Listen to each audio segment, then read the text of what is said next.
Good morning, everyone. Under the aegis of 50 years of Indic language computing, I welcome you all to Reveries and NASCOM Center of Excellence for Data Science and AI's fourth NLP Masterclass in Indic language computing under the AI Pathshala banner, which is supported by the Government of Karnataka and Startup Karnataka.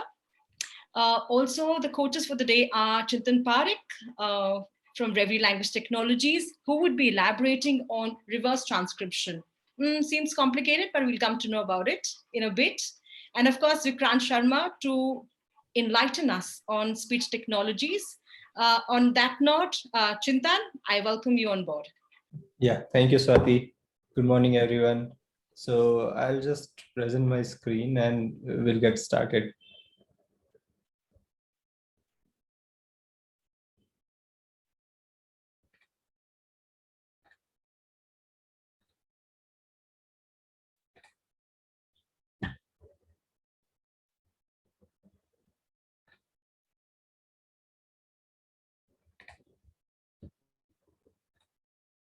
So I hope my screen is visible, right? Can anyone confirm?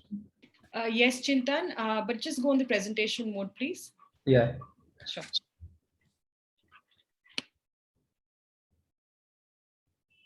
Yeah. So it's visible, right?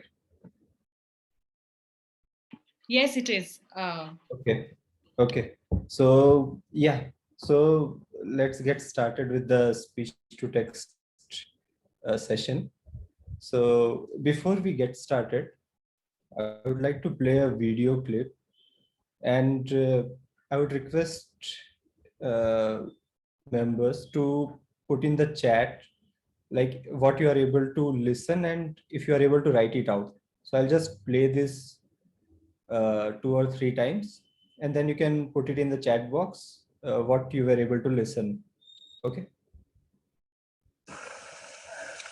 Nimda, those last tell me, her tabu's crack oikinim boomla. So I hope you were able to listen to it. Yes, Chintan, we were able to listen, but we were not able to comprehend it. Right. So I'll play it again. Nimda, those last tell me, her tabu's crack oikinim boomla. So would anyone like to share what they were able to listen to? Robin, I would request you to unmute the participants. Please raise your hands or just put it in the chat that you would want to respond, and we will unmute you.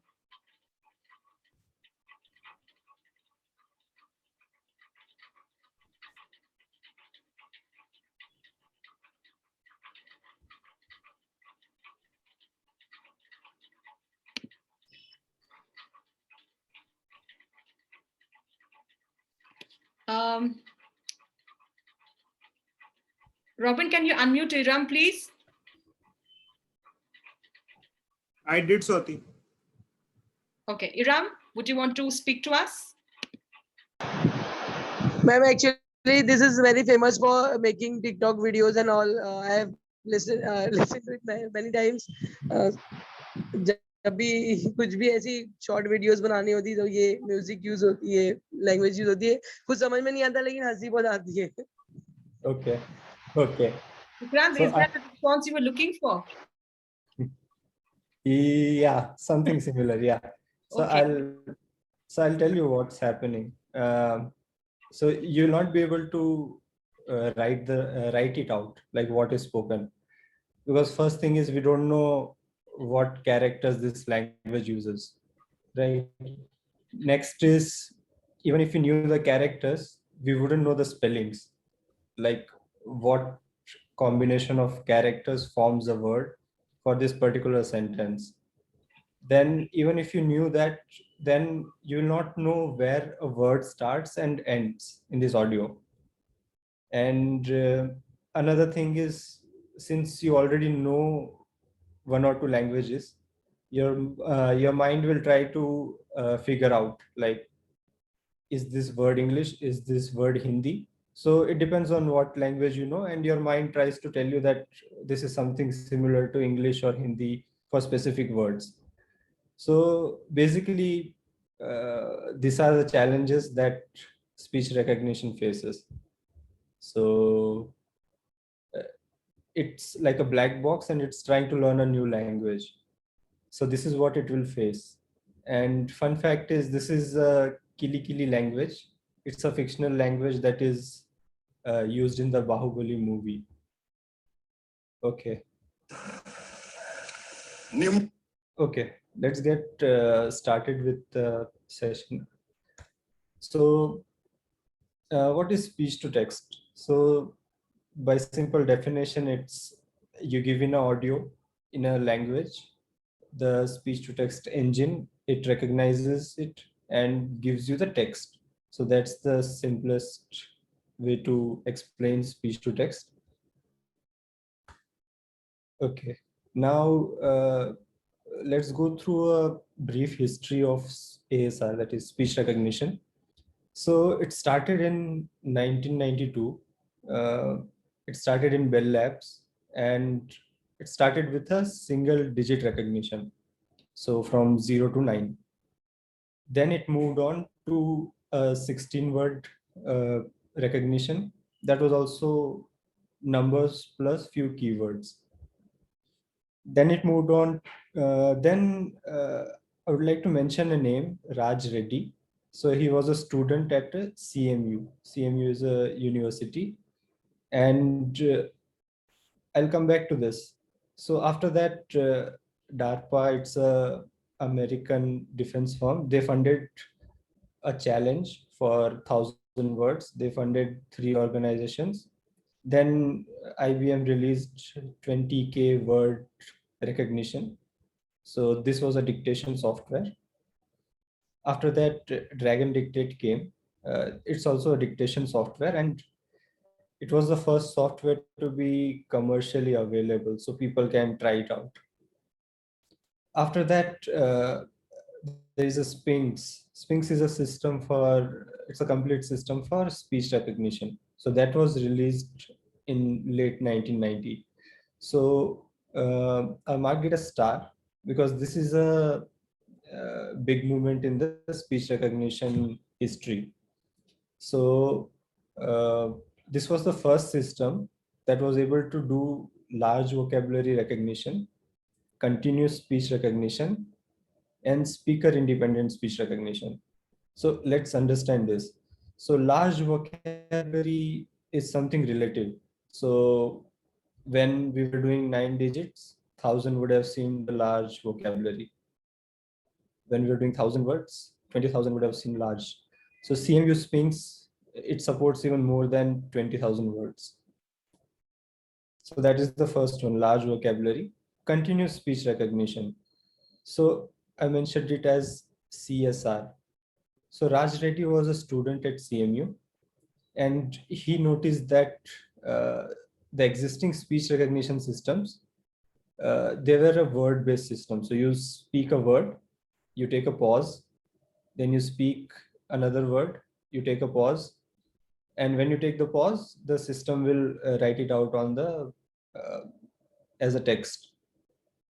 So this is where the idea started, that we should have a continuous speech recognition, so user doesn't have to stop after every word. So when Sphinx was released, it was released by a student, and the mentor was Raj Reddy.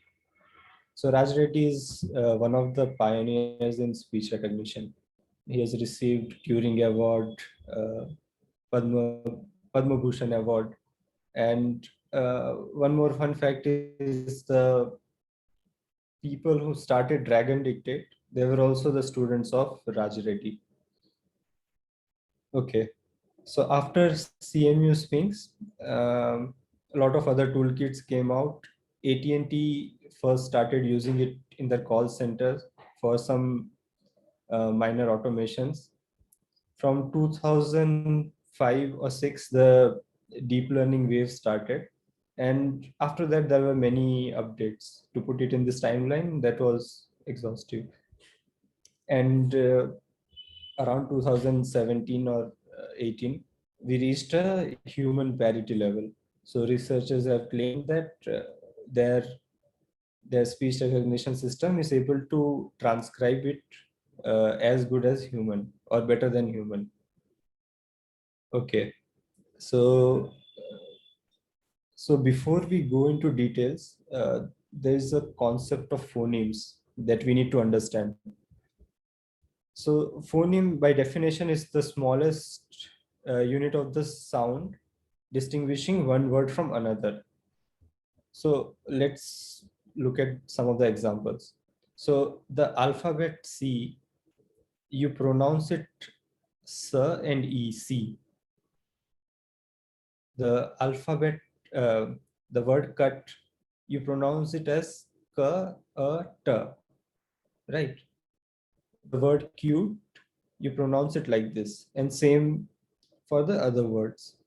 So these are some of the sample pronunciation of these English words. So these are called phonemes. This sequence of phones, these are called phonemes. So phonemes actually they change per language. So each language can have different phonemes. They also change per dialect. So if you were to take American English, British English, or Indian English, some of the phones would change because the pronunciation of the people, it changes. So these phonemes, these are ideally uh, defined by language experts. So what they do is they listen to the audio, they figure out what phoneme was spoken, and they come to a consensus that okay, for this word, these are the phonemes.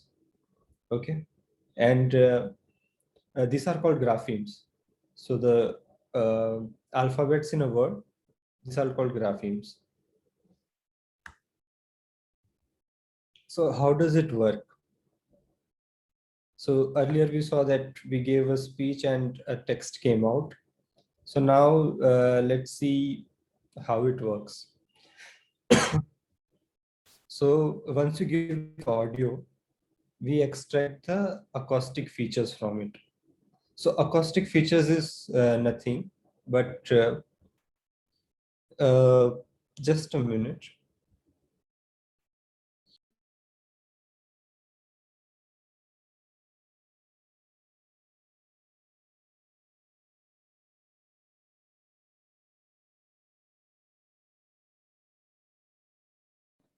Sorry. Yeah. So acoustic features are nothing but a representation of the audio. So let's say you have a raw audio, you cannot use it directly as it is. So what we do is we extract some important part of that audio that will use it for machine learning. So this extraction of acoustic features, it is inspired by the way we human perceive the audio. So it inspired by the listening system of a human. Okay, so the most frequently used acoustic features are MFCC. So MFCC, I wouldn't go into detail because it involves a lot of signal processing. So that's the feature that is most commonly used. So once the features are sent to the acoustic model, the acoustic model's job is to learn uh, what uh, phonemes are present in the particular sample of the audio. So that's what it has to learn. And when given frames, it will predict the phonemes. It will predict the probability of the phonemes present in that particular frame. Next is the phoneme model. So phoneme model basically finds the word boundaries. So acoustic model would give you a list of phonemes, and phoneme models, they find the boundaries of the word, and then the language model. So I'll show you an example of how it works. So language model is mostly it's learning probability of few words coming together. That's what is a language model. So it's trained on a huge amount of text, and it learns some of the real world things from the text. So I'll show you. So let's say this is our audio, and these are the features that we have extracted. Okay, so these features, once extracted, it goes into acoustic model. And acoustic model, it outputs the list of phonemes. So if you see here, E, N, D, E, Ya, Is. So these are the output from the acoustic model. So now, once we have this list of phonemes, and it's not a single list, it's a probability. So you'll have a lot of other possibilities for this particular sequence. So now this goes into the phoneme model. So here it figures out what are the words here. So it picks this chunk and it replaces it with India, and similarly for other words. And sometimes due to the phoneme misrecognition or a different sequence being generated, it can create possibilities of different words, like richest country instead of richest country. So once we have this sentence sequence, it goes to the language model. So language model knows about the real world. So it knows that it should not be richest country, it should be richest country. Like another example is the cat sat. If our model were to predict the cat hat, so that wouldn't make sense. So model knows that the cat most probably sat. So it would give priority to that sentence. So this all this depends on the quality of the language model. So that's how the language model works. Chintan, I just wanted to interrupt here. Yeah. Somebody from the audience would like to attempt language model versus phoneme model output. Would somebody want to give an example from the audience?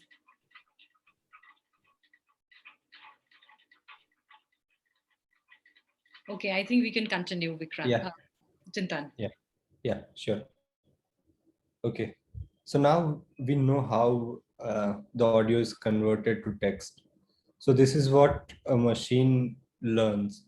So given any language, this is what it has to learn. Okay.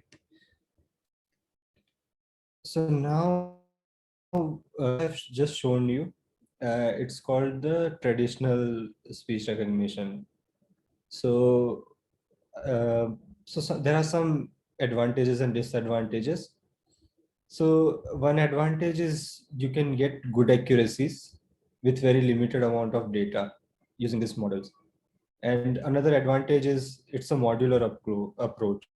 So you have different modules separated out and you have better control over them. You can fine tune each of them to give the perfect output. Another, so disadvantages are you need some knowledge about the language. So we'll go into this point in detail later in the upcoming slides. And another disadvantage is if there are too many modules, if accuracy of particular modules are down, that can impact overall accuracy, or it can have a cascading effect and it can degrade the accuracy. So these are some of the toolkits that are available as of today. So these are all the dates when they were started and they were available. So most of these systems, they were kept under closed source, and then they were later open sourced. So there's a lot of engineering that has gone into this over past 20-25 years. So and note that this CMU Sphinx, it's the same Sphinx that was that we saw in the history. So it was later open sourced as CMU Sphinx, and it is still available for download. And many of them are at present not actively maintained. So these are moving towards legacy systems. Okay. Now, there's a different kind of system that are coming up recently. So those are called end-to-end systems. So like we saw, it's the similar. The goal is same. You give the audio, it gives the text. But you'll see there is a difference here. This acoustic model and language model are dotted. So what this means is these are optional. So goal of the end-to-end system is you give them the audio, you give it the label, and there's a huge neural network involved. So this neural network will try to figure out everything on its own. So each of the individual modules that we saw in traditional system, uh, they are uh, they are kind of learned by neural network itself. So I mark this as optional because some systems they use acoustic features, some directly take raw audio as input, some use language model, some doesn't use language model. So that's the goal, that everything should be learned by a big neural network. So this is an example of one of the loss functions or famously used loss functions where uh, we try to predict the alphabet of each of the frame. So let's say if this chunk of the audio contains H sound, so it will predict H. If this part is a long E, then it will predict EE. And similarly for other things. And then by simple logic that you drop the empty or you drop the blank symbols and you merge repeats. So EE becomes a single E. And this is what you get output as the this is what you get as the output. So you can read more about this on the Distill website. It's explained very well there. Okay, so these are some of the outputs from a CTC model. This is without a language model. So CTC models or the end-to-end models, what they do is they predict character for each frame. So they try to output the character instead of phonemes. So if you see the united, so it has become united, which is acoustically correct, but spelling wise it is wrong. Same certainly, it has literally written it like certainly with S. So this will see why this is happening for this model. And some of the errors are such that it changes the complete meaning of the sentences. And you can see it has some challenges identifying the boundaries, the word boundaries. So these are some of the outputs. So again, end-to-end system has their pros and cons. So one of the advantages, the complete training pipeline, it's simplified. So you just have to give audio and corresponding transcript, and the machine will, on its own, it will learn the pronunciations and phoneme models. Another advantage is you do not need knowledge of language. So again, this part we'll see in the corresponding slides. So you basically don't need any language knowledge. So you just give the audio, it can be any language, and the model will learn it. Another advantage is there are some recent developments where unsupervised training is possible. So wave to vector is one of such model. So let's say you have an audio and you do not have transcript for this. So you can use this huge audio, let's say, so wave to vec uses 60,000 hours of audio, and they create a pre-trained model that can be used downstream for other tasks or other data sets. That's a huge advantage here. Cons is, again, you require a lot of data. And if you do not have data, it will not perform well. And once the data increases, you need more computing power, and of course the cost will also increase. So these are some of the disadvantages of end-to-end systems. And these are some of the toolkits that are available at present. So deep speech, it was started by it. The research was done by Baidu, but Mozilla developed a open source code for this, and it uses LSTM. That is, these are all a type of neural network. So it uses LSTM and CTC, the one that we just saw. And recently, it is not under active development. Another one is the Jasper. This one is developed by NVIDIA. It uses a different neural network, but the same loss function. Next one is the Wave to Letter.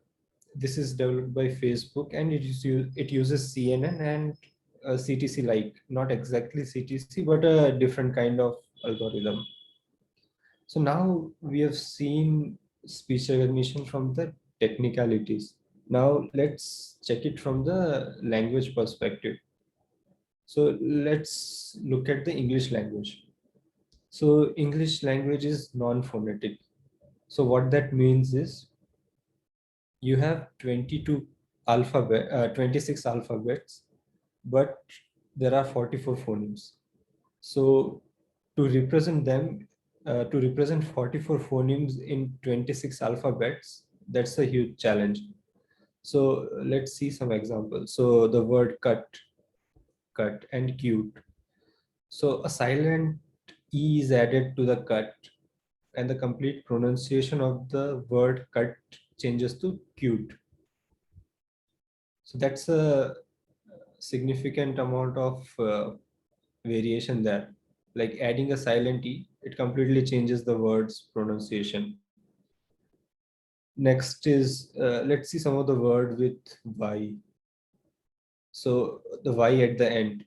So we are told that English has 5 vowels, but actually Y also acts as vowel sometime. And if you see here, Y at the end, it always has a different pronunciation. Same for the word certainly. So this is acting like a vowel here. So we saw that CTC was predicting it as S. So why this happens is because we write it certainly, but we say it with a S starting sound. So this is where the model got confused that it should put S or C, because both can be written the same way. So it finally decided to put S. Okay, so this is just the English words. Now there are loan words. So loan words are the words that are not of the English origin. So they are borrowed from some other language. So let's check this. The word champion, the phoneme sequence is like this. And for the word champagne, it starts with sh sound. Now the first 5 characters are same, but still the variation is huge here. The ch sound becomes sh sound because this is the French word. So it follows the rules of the French language. Another classic example is mojito or mojito. So this is actually a Spanish word, and it should be pronounced as mojito. But few people, they do pronounce it as mojito. So we'll also check why this happens. So now how do we create these phonemes? We have the words, but how do we create these phonemes?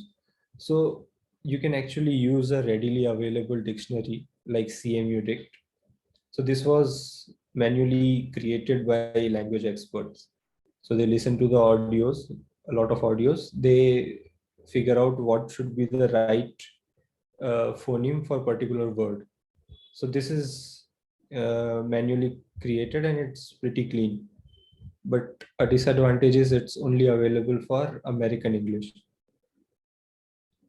So what will happen if a word, we see a word that is not in our dictionary, or we want to add it to our ASR systems? So we use something called a grapheme to phoneme model. So basically these are sequence to sequence models from existing dictionaries. It can learn to create pronunciations for the new words. Again, there would be some loss because uh, it's again a neural network, so there would be some loss in this.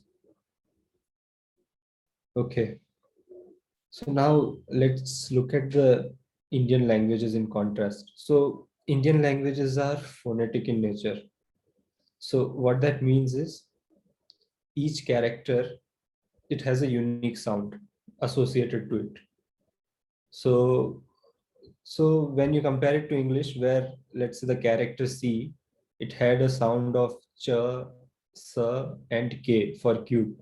So uh, this inconsistencies are not there in the Indian languages. So I'll just show you the. So this is the mapping. So these are the IPA sounds, and these are the corresponding Indian languages characters. So you can see how it aligns perfectly for all the languages. Even though some characters may not exist for some languages, but each sound, it has a character associated to it, or each character has a unique sound associated to it. So that makes it a very stable language. So let's look at some of the Indian languages example. So this is the word Bharat, and it's written in Hindi, Kannada, Telugu, Bengali, Gujarati, and you can see the phoneme output. Those are all consistent. So it is written as it is spoken. So Bha, so Ba. Is everyone able to hear Chintan? I'm unable to hear him. Hello. Yes, I am able to hear. Yes, Swati. Okay. Great. Okay. So yeah, so there is a one-to-one mapping. So Ba is Ba, the A matra is A, R, and Ta. So if you notice, there is a extra A here. So if you have gone through the previous presentations, the transliteration session, where Bhupen mentioned that this is a swa sound. So basically, some of the consonants, they have this swa sound at the end of them. So if you haven't gone through that session, please go through to understand this concept better. Okay, now coming to the normalizations or spelling errors or inconsistencies. So this is where everything connects. So what you have learned in previous session, where Pranjal and Chandan, they mentioned that uh, people do input wrong text. So now let's check what can be the impact of that. So this is a word asan, that is a, sa, and na, and this is the pronunciation. If somewhere we encounter a word like this, a, sa, na, so this is actually a typing mistake. It should have been a, but someone has written it as a plus a. And display wise, it may look same because we've already seen inconsistencies in font displays. So when you do a grapheme to phoneme, what happens is it becomes like this: a, sa, na. So this is completely wrong, right? This is not how it is pronounced. Similarly, there are some other examples like this matra. If it's written in a split way, this is how the pronunciation will be generated. And same, like some of the places people do type to bindi and it looks the same, but the pronunciation, it will be different. So if these things are not normalized or not caught early on, this will create a lot of trouble for your model, because now your model sees the word asan, or the user says asan, but the text is written like this, asan. So it's basically feeding junk to the model. So that will impact your accuracies. Another thing is spelling normalizations. So let's take a look at these two words. This is Hindi and this is also Hindi, and both are correct. There are no spelling mistakes in this, and both are accepted form, and the pronunciation is also same. And we took a Wikipedia count, and this word comes up 13,000 times and this one comes up 7,000 times. So how will this impact? So let's say if you were to build a end-to-end model, now somewhere the text is written like this and somewhere it's written like this. So now your model has to learn the sound of dot and the sound of no. And this also impacts language model. So basically, the probabilities of this word, they'll get distributed. So language model will see it as two different words. So if we do such normalizations, this can actually help with our language modeling. And you'll be seeing more of this in the upcoming session, the next session. Similarly, for the word Samban, there are different representations of the same word. If this could be normalized, this will help a lot. Okay. Next, let's check the labeled audio data. So, I mean, everyone knows there is no data available for Indian languages, but these are some of the figures that we calculated, and this is the open data available out there. So for English, we only considered 3 data set, and that adds up to 3,100 hours. But for Hindi, if you check, it's very less. And the values just go down less for even other languages. So with this kind of data that has some spelling mistakes and some normalization mistakes, so with this data, it would be very difficult to train a model. You would not get expected outputs. So labeled audio is very important. Another thing is the lack of text data. So if you see number of articles on the Wikipedia, for English language, you would get 62 lakh something articles. But for Hindi, it is just 1,46,000. And this number just keeps dropping. And for some of the low resources languages, it's even less. So you would hardly get some MBs of data if you were to extract Wikipedia content. So your model will not learn a lot with such a less data. It will not have the full information of the world. So if you see roughly, this is like just the 3% of what English has, and the number just keeps on reducing. So having more data, that would definitely help your models. So yeah, with that, I would like to close the session. So we'll take question and answers. Yeah. So we have one question from Paras Jain. Robin, would you want to unmute him? Sure, Swati. Thanks.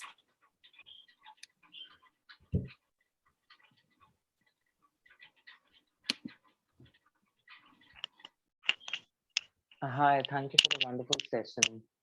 So I wanted to ask that what other models were being used, because I have seen the prevalence of hidden Markov models. But what other models were being used when you were talking about the history, and what is the current state of the art now that Yeah. even you So at every check use? yeah. So if you look at the toolkits, you'll get an idea like what models are being used. Like CMU Sphinx that uses HMM GMM, right? If you check Julia, they use the same thing. If you check, so I've mentioned for other models like deep speech, so that uses latest neural networks, LSTM and CTC. So these are all the algorithms that are used. So it started with hidden Markov model.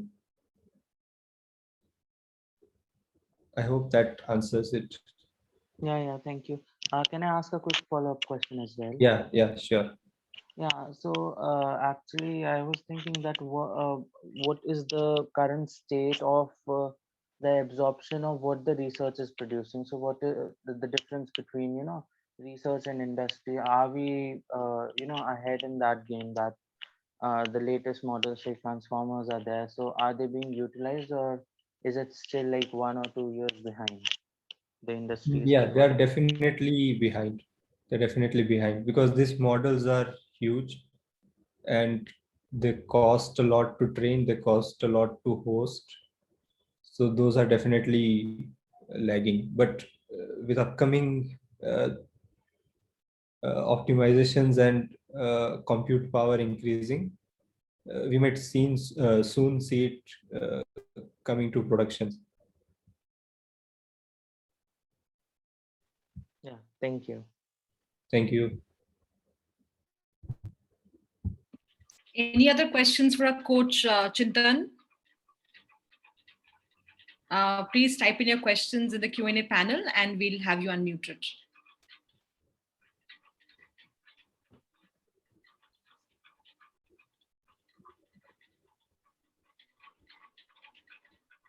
I think we can give you 5 minutes to do that.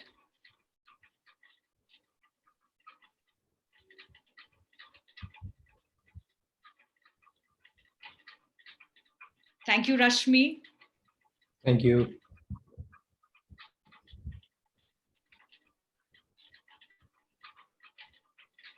If not, then I think we can move on to our second coach of the day, Vikrant. The stage is all set for you. And we would love to see you, Vikrant, before you start off with your toilet session. Hi. So good morning. Good morning, everyone. And thanks, Chintan, for the awesome session on speech to text. And we can now move on to text to speech technologies. So I'll be presenting my screen and we can get started.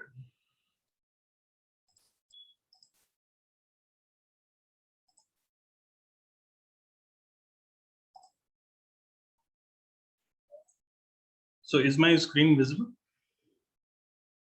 Yes, Vikrant, it is. Yeah. Okay.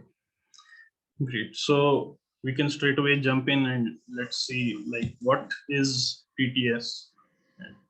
So it is just software that enables a computer to generate speech from text in real time. So the text here should be in electronic form on a computer, and the speech is generated without any human assistance by the computer. So every TTS system largely has two parts. So the input text that it gets, so it is processed in some way, and then it passes on to the signal processing part that actually creates the final audio samples. So we can have we can look at some examples of this in action. So I hope the audio can be heard. How are you? ನೀವು ಹೇಗಿದ್ದೀರಿ? आप कैसे हैं? ଆପଣ କେମିତି ଅଛନ୍ତି? So this is basically the summary of a TTS system in action. So these samples are generated by our in-house TTS system. And we can now move on to what are the different approaches for building a TTS system. So mostly there are these 4 types of approaches. The first one concatenative. We'll look at each of them in turn. So the concatenative TTS system, it works by joining chunks of data. So it has a huge repository, a database of recordings pre-recorded, along with the text, and the system organizes these into little bits and pieces. And when it finally has to generate for some new text, it tries to join these pieces in different sequences. So due to this, so the quality would be high since these are just recordings being put together. So that is the highest quality you can get. But since these are joined, so there would be issues that may be noticeable at the boundary positions. For example, here, when you transition from one sound to the other, there could be noticeable changes. So, and this is fast because the only operation is to look up the best pieces and then join them. We then move on to the format synthesis TTS. So this can be thought of as the rule-based part in the TTS ecosystem. So what this tries to do is, so for example, we have music synthesizers. So they work on the concept that if, okay, we have to generate some sound, we can add frequencies, apply filters, and generate some kind of sound. So music synthesizers do that to create sounds of pianos, flutes, noises, bass parts. So the same thinking was applied that if these sounds can be created, can we create vocal sounds by using similar principles? So what this tries to do is start with an excitation part, which is generally, let's say, white noise. Then white noise being passed through different filters and then combined in some specific way could give us speech. Now, this requires heavy use of signal processing and how it relates to language and voice. So it is an extremely involved and intensive process of development. But there are a few advantages when it works, that it is extremely fast since it is generating using rules. There is no database to use, so it has a smaller footprint and it is lightweight. But it sounds robotic and artificial since it is a synthesized voice. We then move on to statistical parametric TTS, which is also still widely used today. So this tries to model the probabilities of changing from one state to the other with hidden Markov models. So just like HTK toolkits we saw and CMU toolkits for speech to text, similarly, these hidden Markov models are used to judge the probabilities of transitioning. So now, how do we learn these things?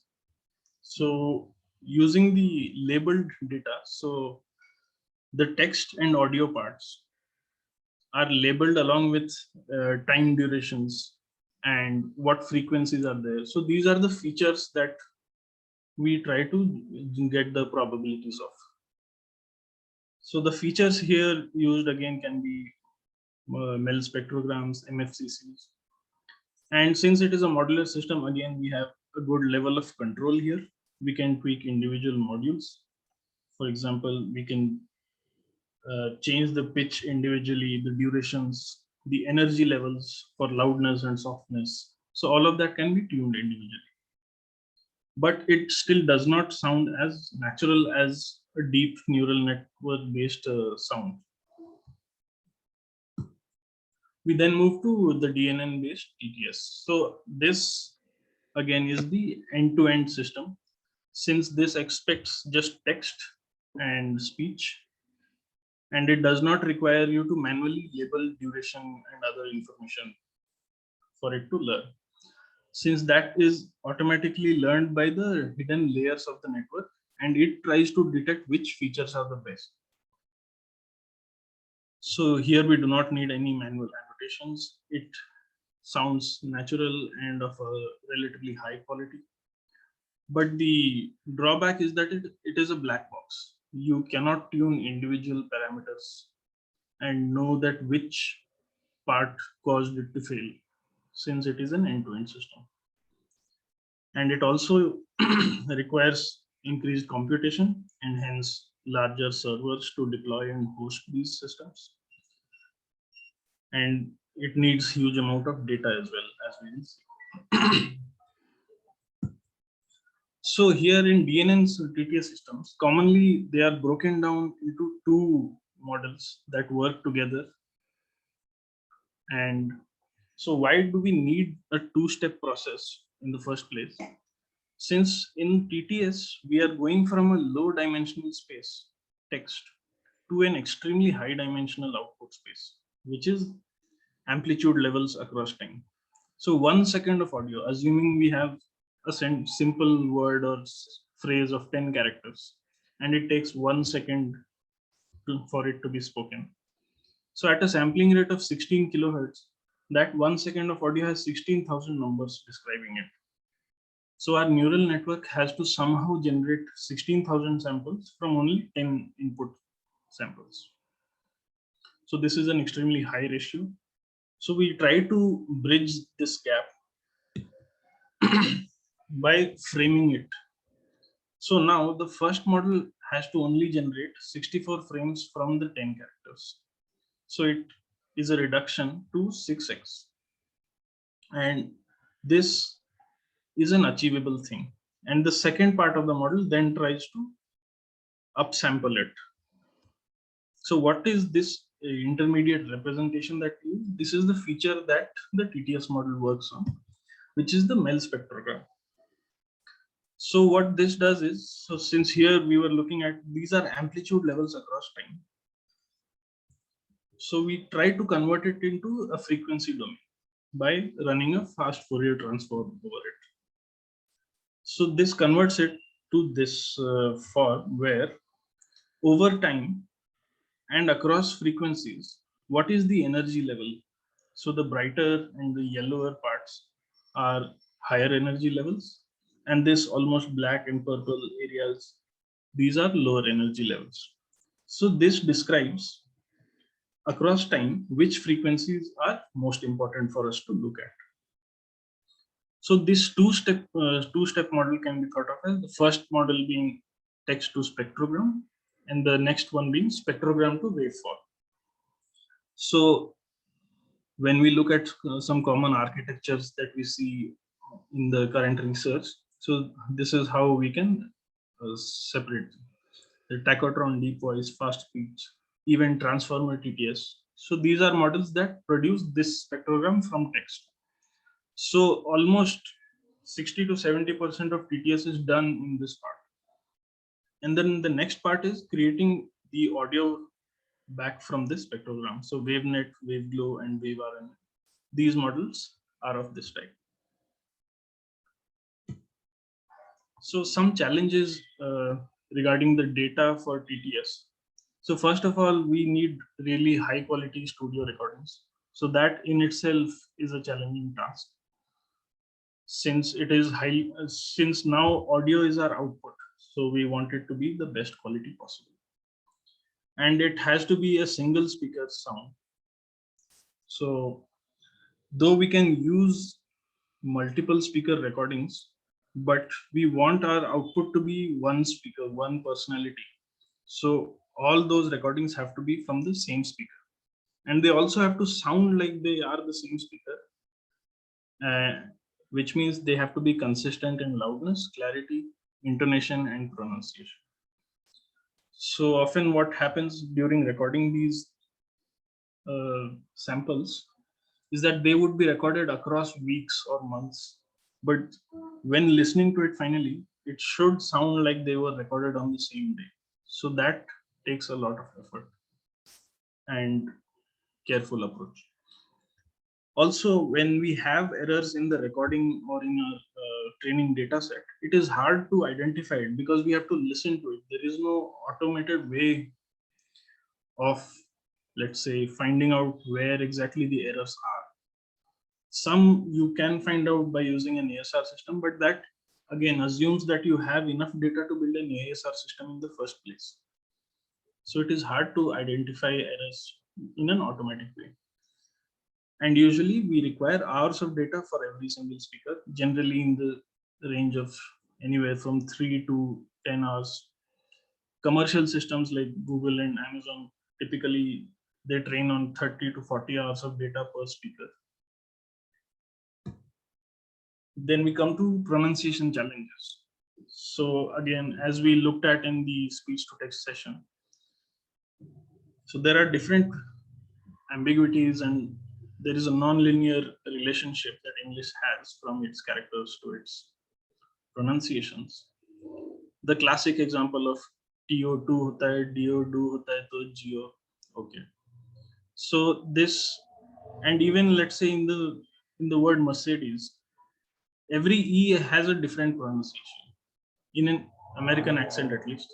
So the first one is the second is A, and the third is E. So in the same word. So this we know by our word knowledge. There is no rule for these things to happen. Some rules can be used, for example, here the word read or read. This can be attributed to its part of speech. But detecting that again is a problem that is still under research and not completely solved. Also, when we mix languages in TTS, so for example, content names, application names, names of people, addresses. So all languages might not have the characters to be able to do so. And that is again a challenge as to how we represent these entities. And also, as we saw in the transliteration session, as Bhupen had shown, there are ambiguities in Indic pronunciations as well. The Shwa that Chintan was also mentioning, and the Pa ambiguities in Tamil. For example, the written character would only be, we would only be able to tell whether it is a Pa or Ba depending on context and our real world knowledge.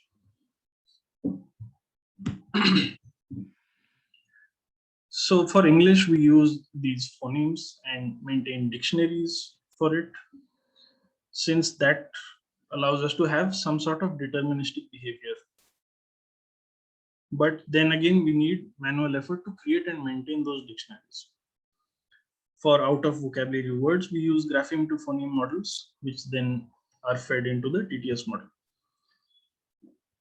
So unlike ASR, TTS also needs additional information here with stress markers. So what are stress markers? So these are typically in the range of 0, 1, or 2. So we just stick with 0 and 1 for now. The 1 is the primary stress and the 0 is the secondary stress. So in a word like project, when it is a noun, the stress is on the first one, project. But when it is a verb, it's project. So what do you project? And the project is on track. So this stress will determine how it sounds when it comes out of the TTS engine. And as Indic scripts are phonetic in nature, so character-based system generally works unless we have these problems, and these can then be addressed by maintaining phoneme dictionaries, which then takes us back to the manual effort.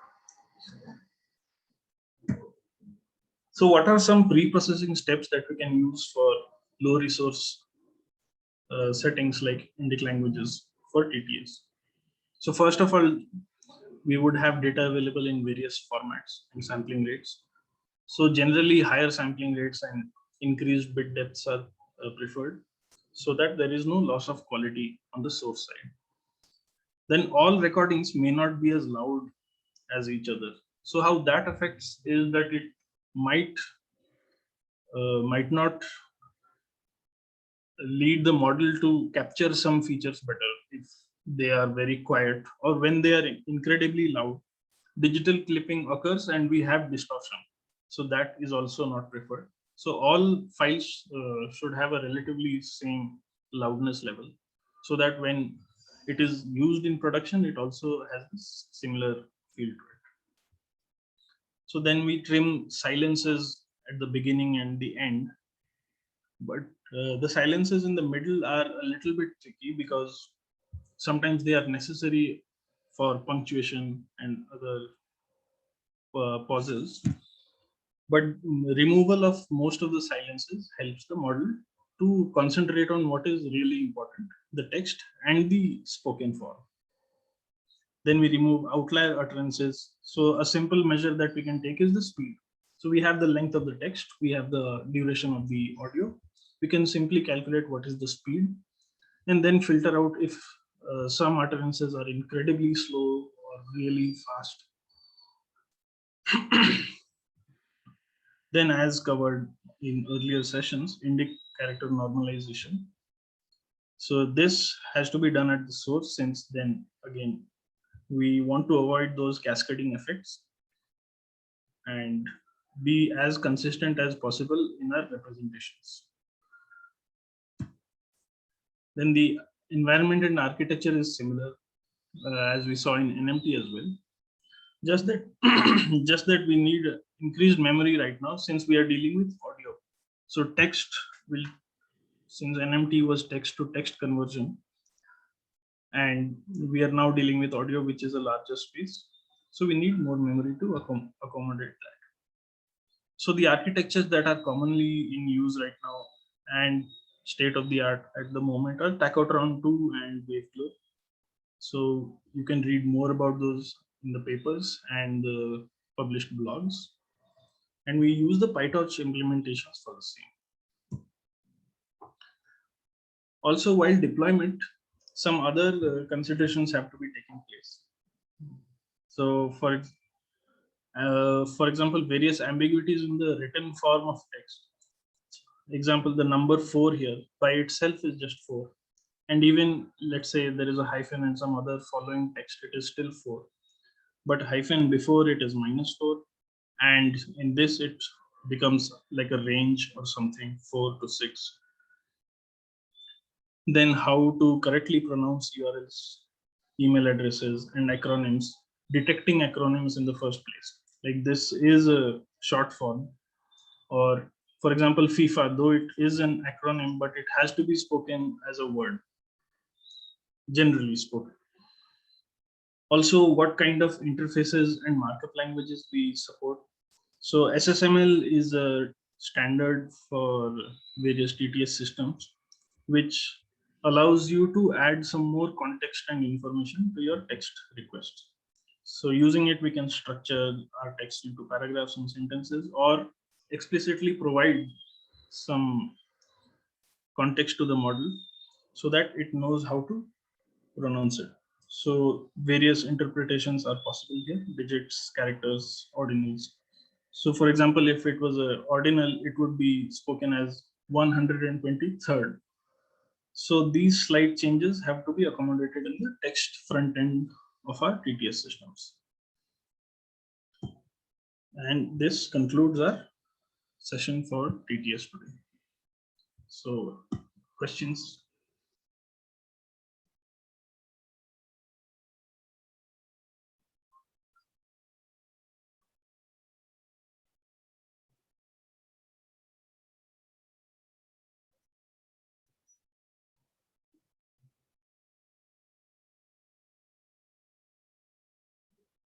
Any questions for Vikrant?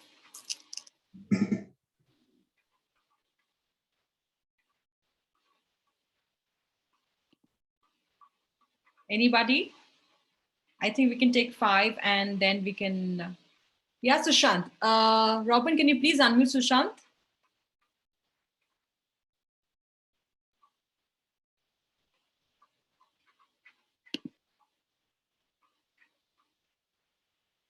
So I also see a question from Sandeep Sharma. So is there any open source tool available just as OpenNMT for machine translation? So yes, the architectures that we mentioned here, for Tacotron and Waveglow.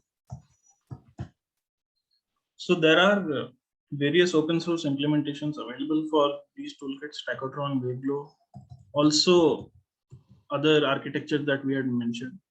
So Baidu's Deep Voice or Fast Speech, WaveNet. So many different implementations are available. Robin, can you unmute Sushant, please? Sushant Kadam. Yeah. Oh yeah, Swati, I already unmute from Okay, my. thank you, Robin. Sushant, please go ahead, ask your question.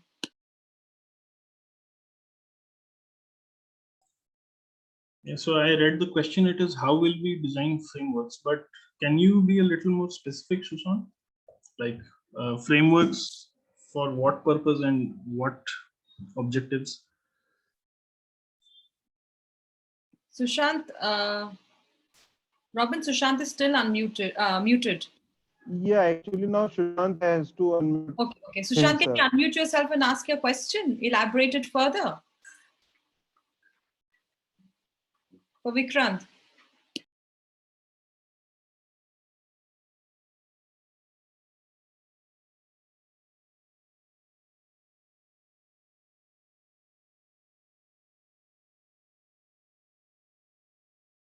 Sushant, can you unmute yourself?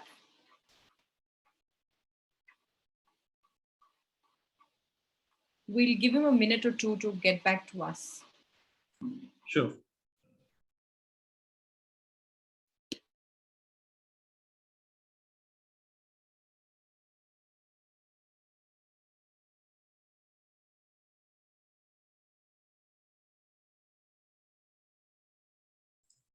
So I'm still not sure about what we mean here by design kind of mobile automation. So are you referring to frameworks that would work on mobile systems?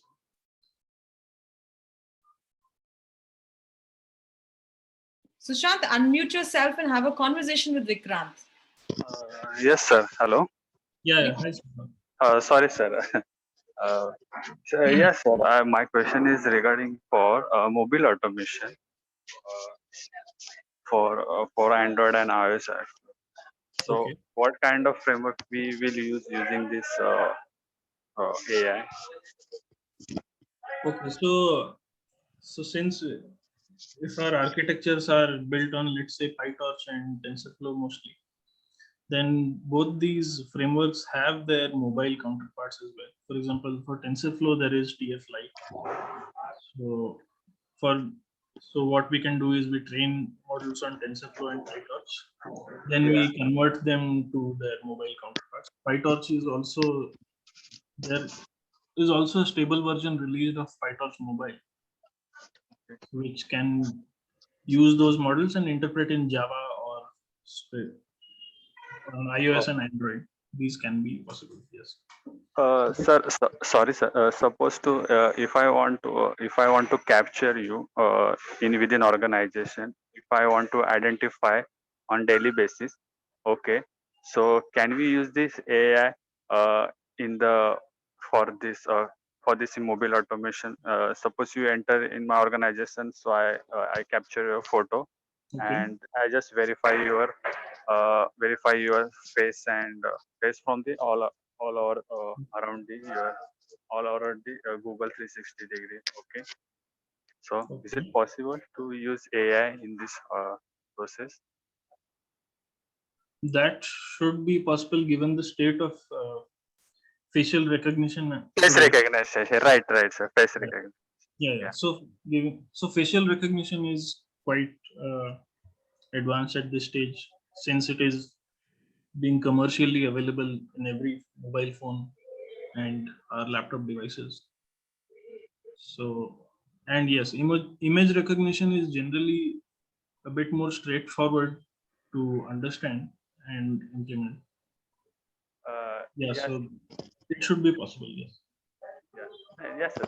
That's my question, because within my organization I'm working on the same project where where the reception counter we set the camera and the camera capture your face recognition, okay, and we identify your identity and okay, then we categorize your identity. Okay, so from a technology perspective, it would be possible. Then there would be other privacy and legal considerations as well. So thank you. No, that's it. Thank you. Yeah. Okay. Thanks. Yeah. Any other questions? No. Okay. also, I've shared my email with all of you. You can, ping in your questions to me as well, and we will ensure that all of your questions are answered satisfactorily. So we really look forward to have all of you and your colleagues as well, your friends, your peers, your classmates joining us for the last session on Tuesday, March 16th. And again, the video recording will be available on NASSCOM's Center of Excellence for Data Science and AI's YouTube channel. So have a fab you and cheers. Thank you, everyone. Thank you. I see one last question. Thank you, everyone.